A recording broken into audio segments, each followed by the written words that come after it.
Hi everyone, welcome back. So far we have been talking about doing things manually, installing packages manually, configuring manually, and basically so far we have been doing things the classical way, not so DevOpsy way.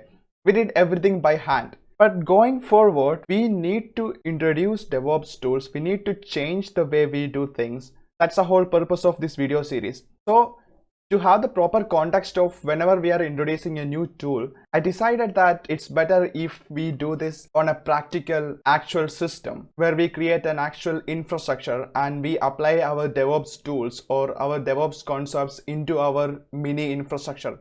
So in this video, I want to explain what I have in mind for the future videos. So in the very first video of the this series, I talked about the roadmap that I have planned. It's the same roadmap, but I'm just explaining it in a more graphical way. So in the previous videos, we did install a Node.js application and we used Nginx to reverse proxy to that application. Everything is running fine. So our mini infrastructure will have that.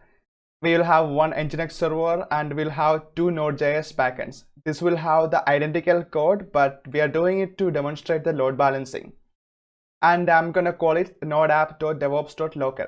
And then we will have our in the next videos we will install and set up a WordPress server with Nginx and PHP FPM, and we will use MySQL as the database for that, and we will call it wordpress.devops.local.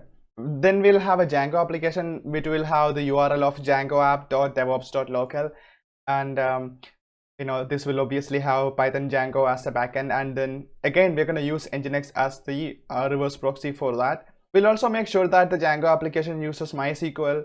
So here this MySQL is shared between the Django application and the WordPress. So if I zoom out a little bit, so there are two more tools here. One is Jenkins and the other one is Git server. I will explain in detail about all of them as and when we add them into our infrastructure, but here I'm just giving you an overview. We will use Jenkins to deploy stuff into our application servers, and we will use Git to store all our configuration and application. We're going to set up a Git server just for that, and we will push everything from our local development environment into the Git server, and everything will be taken care of automatically by Jenkins.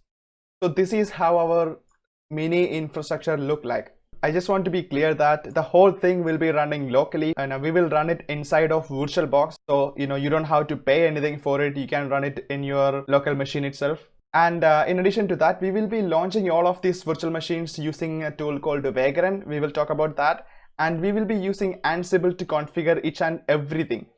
Also, we will be monitoring our infrastructure using Prometheus or Sensugo. I haven't made up my mind on that yet. We will plot some graphs using Grafana. We will have some alerting. We can have email alerting. We can have Slack alerting, etc. This is our next phase of the video series. So that's it for this video. In the next one, we're gonna talk about Ansible. So see you in the next one.